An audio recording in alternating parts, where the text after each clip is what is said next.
Okay, y'all, I'm only hopping on here for a few minutes. I just have to get this off my chest. I am going to need people to stop hanging around, getting with, engaging with people who really don't like you.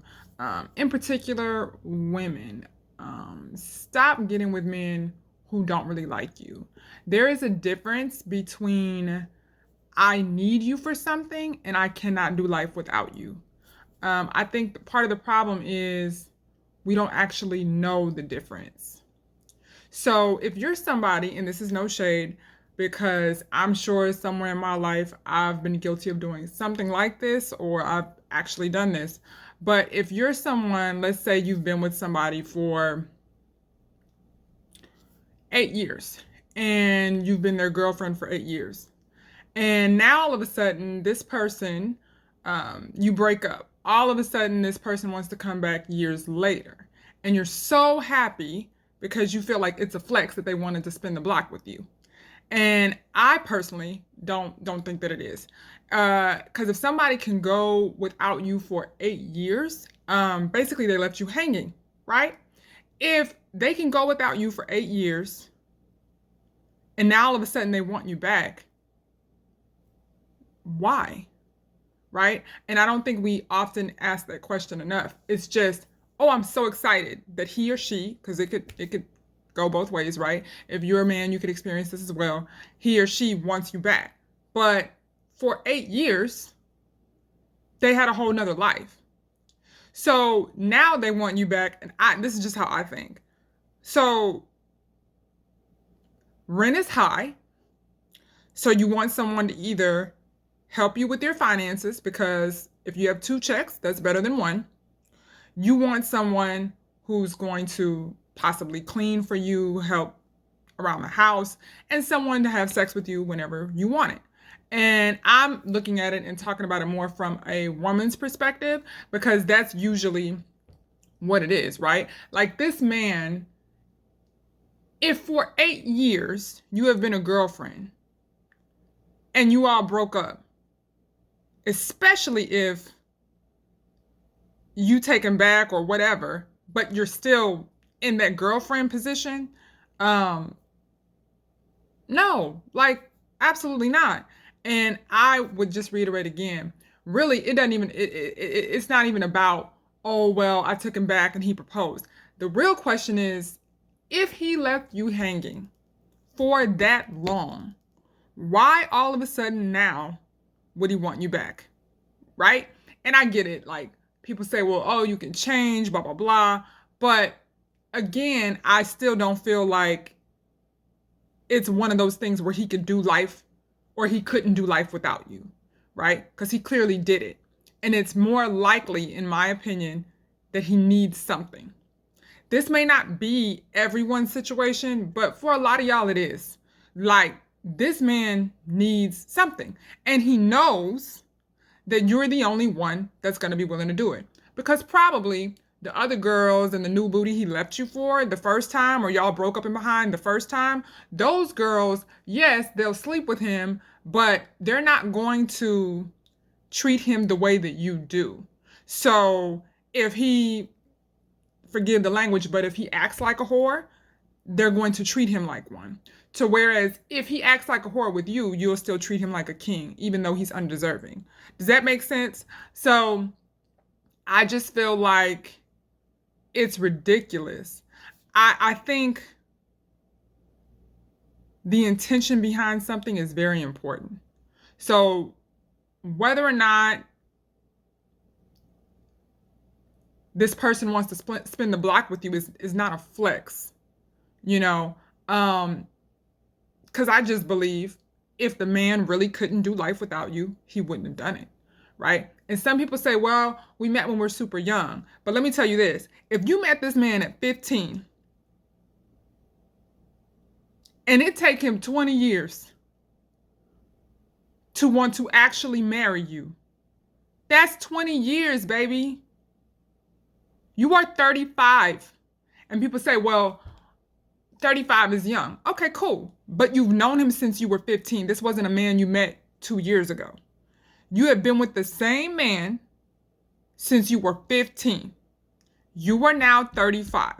So using that as an excuse to say, well, we met when we were really young, but you've been a girlfriend or been with him or whatever for 20 years. So even if you met him at 15, baby, by now you're 35. Like, what? But I understand. I understand what it is to be in love with someone. I understand what it is to be in love with a man and the man not love you back. I mean, I get that it's hurtful. But at some point, it's like you have to draw a line in the sand. And this doesn't just go for romantic relationships, it could also be platonic. If you're around people that genuinely don't like you, get away from them. It's difficult because, first of all, it's difficult to admit that they genuinely don't like you, especially when you have love for them. So it's hard. It's hard to admit that. But, because not doing that, being with someone over a long period of time, whether that be a platonic friend, a romantic partner, it harms you in the long run. Like, you can see it in so many different celebrity relationships, right? Where these, in particular women, right, they get with these men who really don't like them. They don't. They tend to maybe like what you can do for them. Typically, y'all, I got chapstick on the top of my lip. Typically, the woman has a lot more money. And so the woman is dating down and she's got a lot more money and she's with this man and she's just giving him everything. Money, title, accolade, all stuff he didn't deserve. Just for the simple fact that he's willing to, quote unquote, choose her. Which I don't know how true that is, right? Is he choosing you or is he choosing what you can do for him? So I just think that, and in the end, when they end up getting a divorce, because most of those marriages do end in divorce, and a lot of them that don't, is just simply because she usually, and I'm speaking from a woman's perspective because I'm a woman, she usually is just putting up with that because her love for him is so much greater. So she would say, well, I love him, so I'm going to overlook it. So that's why they're still together. They're not necessarily not divorced because he treated her right, if that makes sense. They're not divorced because she won't let go.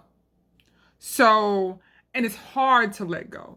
I myself have had issues with letting go. But when you hold on to something that's not good for you, and you do it for a long period of time, and you're just not willing to let it go, it can do more harm to you. Don't be afraid to let go of things that aren't not good for you. And somebody that does not genuinely want to do life with you or cannot do life without you, it's not good for you. It just isn't. Unfortunately, I feel like we as women in particular, we just a lot of us want that idea, right? You want the idea because I want to be married, I want to have kids, I want all this other stuff, and that's great. Like, that should be something you strive for. I'm not against marriage. I'm a proponent of marriage. I'm not, like, I think having a family is beautiful. But having a family and a bunch of kids scattered everywhere are two different things. But I'll have to come back and talk about that because I don't have that kind of time today. And I know a lot of people are going to disagree, but I'm standing on what I said, especially having experienced certain things in my own childhood, my own life, seeing it in other people who are similar to me or in close proximity to me in some way. There is a difference between having a family and having a bunch of kids scattered everywhere, okay? Because you're not a family man, sir. You are a seed scatterer. And those are two different things. So, but anyway, I there is nothing wrong with wanting, you know, you a woman, you want to get married, you want to have a husband, you want to have kids. There's nothing wrong with that. Some men, I'm a man, I want to get married, I want to have kids, you know, I want a woman, whatever. Nothing is wrong with wanting that. We're human beings. We all crave love on some level, whether we admit it or not, right? But what good is it if, for one, it's not real? It's not authentic. So I think that, excuse me, I think that not really understanding why you're doing what you're doing and not really understanding what that other person's intention is behind what they're doing can have long lasting effects, like throughout your legacy, right? Throughout your lineage. Because this man, even if, let's say you're in a situation where you stay with this man 10 years and your boyfriend and girlfriend for 10 years or whatever. And in that time, he never brought up marriage. It was always you dropping those quote unquote subtle hints. He never expressed wanting to marry you. He was always dragging his feet about it. And really, let me just keep it blunt with you, he never treated you right in the first place. So a lot of times that's what you see, is that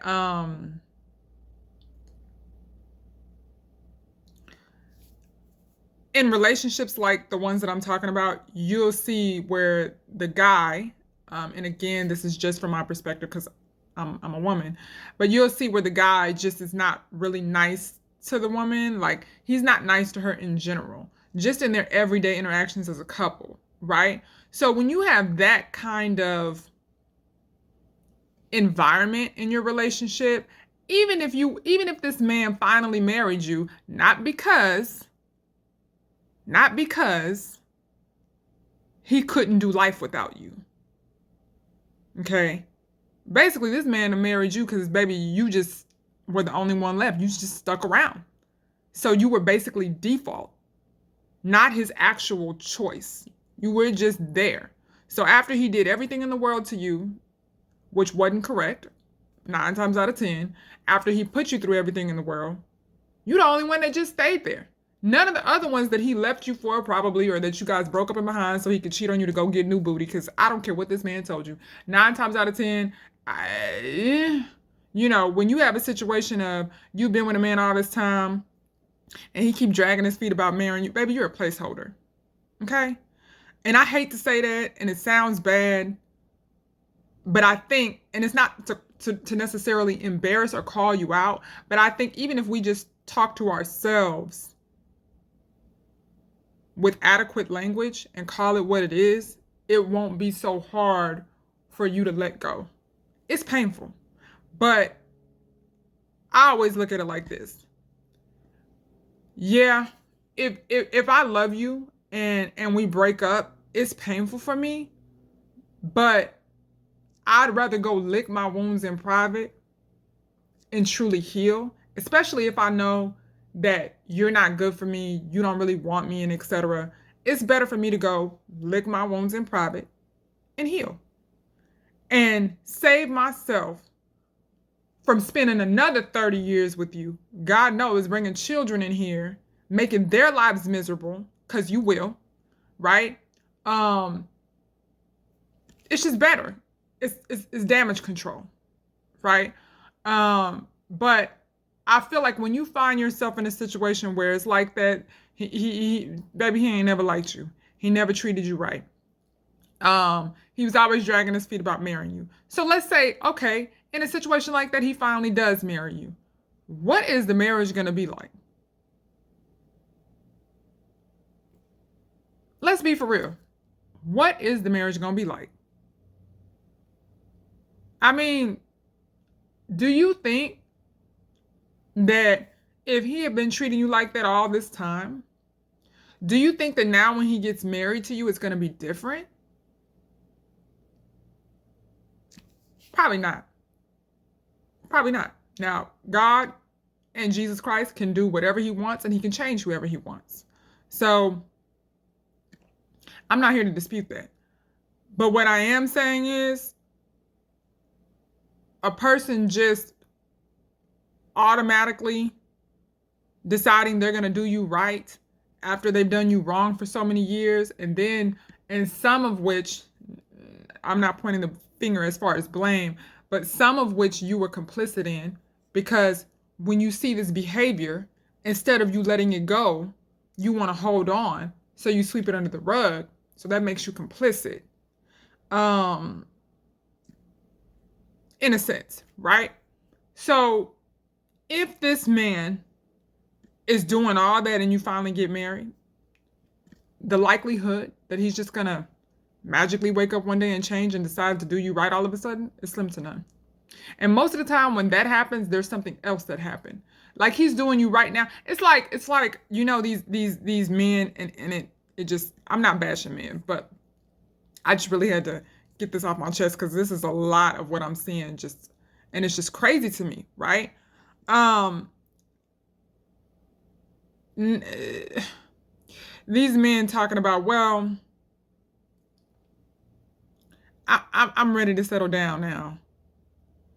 Now, mind you, you've already been with him, or at least in instances that I see, it's like they're going back to women that they've already been with. But the man is coming to you now because he's old. Like if if it's really game, and you really have to. If you grow up a certain way or you grew up watching certain things, it's easier for you to spot. Okay, so some people that might see this video, maybe you didn't grow up that way, and that's great for you. So maybe you saw your parents were together, happy, married, and your dad and your mom never treated each other that way. But sometimes, depending on where you grew up, how you grew up, the culture, your family, all that, you've seen this, so it's easier to spot game. And it is game. The man is old, baby. So now he wants someone to take care of him. He's ready to settle down after he's already run his tongue out. Like, he needs help. And it's fine, I mean, I guess, but what he wants is a caregiver, okay? And that's what he needs. And he knows that you're hung up on him and you'll do it. So he needs a caregiver. He doesn't really necessarily want the relationship with you. And even if he does now, he didn't choose it first. So some people don't have a problem with not being chose first, but I do. So I have to be first. I mean, now you don't have to meet me first.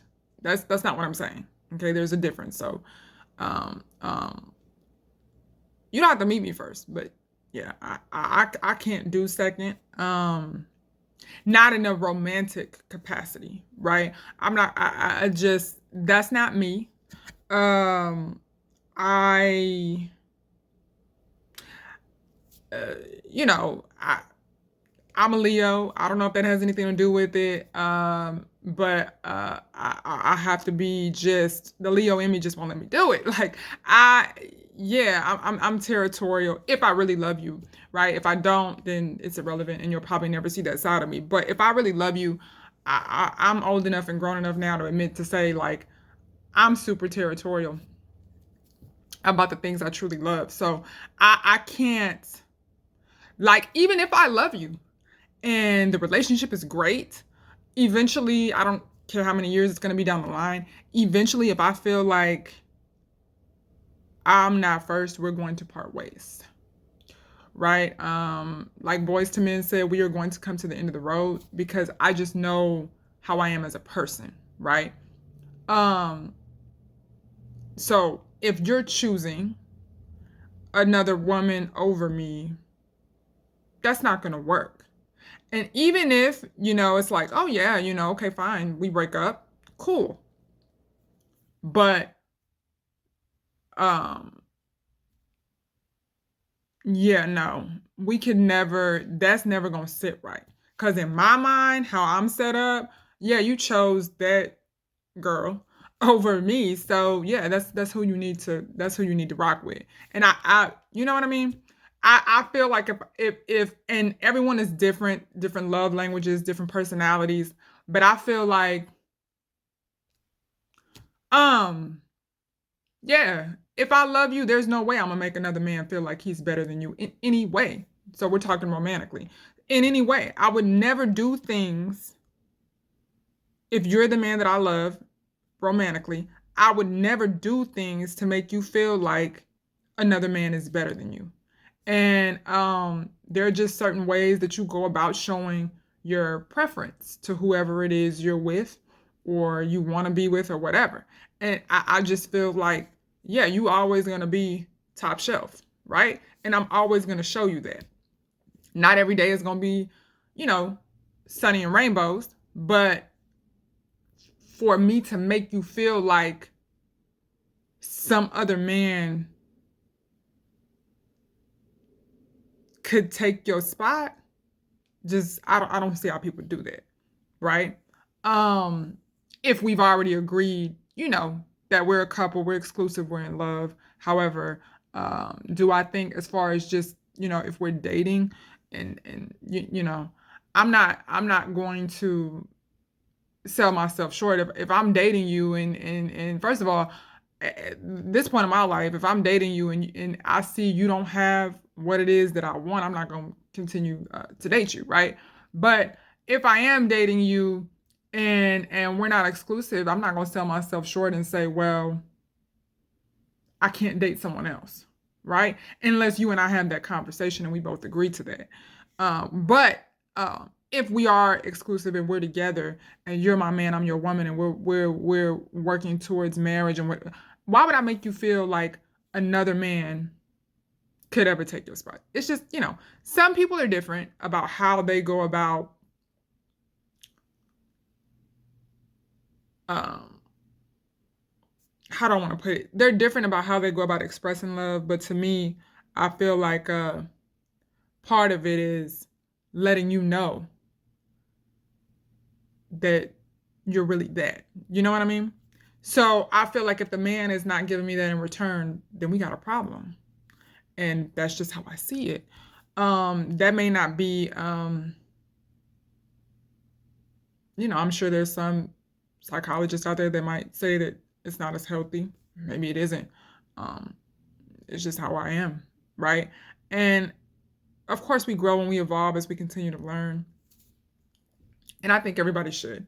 But I only came on here with hair frizzy and all to say, please stop.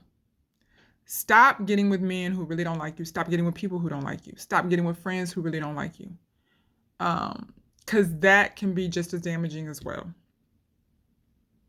I think that we've gotten to a place now where maybe we're so desperate for some type of interaction with people, whatever that type of interaction may be, that we don't even care what the why is. But I think we need to start caring about why these people are here, what good do we bring to each other's lives. Because it's ridiculous. Because baby, you're gonna end up, trust me, you get with a man, and I pray to God, because you never know what life will take you. I pray to God that this is never me, right? um but you'll get with a man who really doesn't like you, stick around, stay around, and put up with all that drama, end up marrying this person, and then have a terrible marriage, and then Lord help me, if you have more money, you're gonna end up paying him. So you're gonna pay for a man who never really liked you in the first place. That's basically what it boils down to.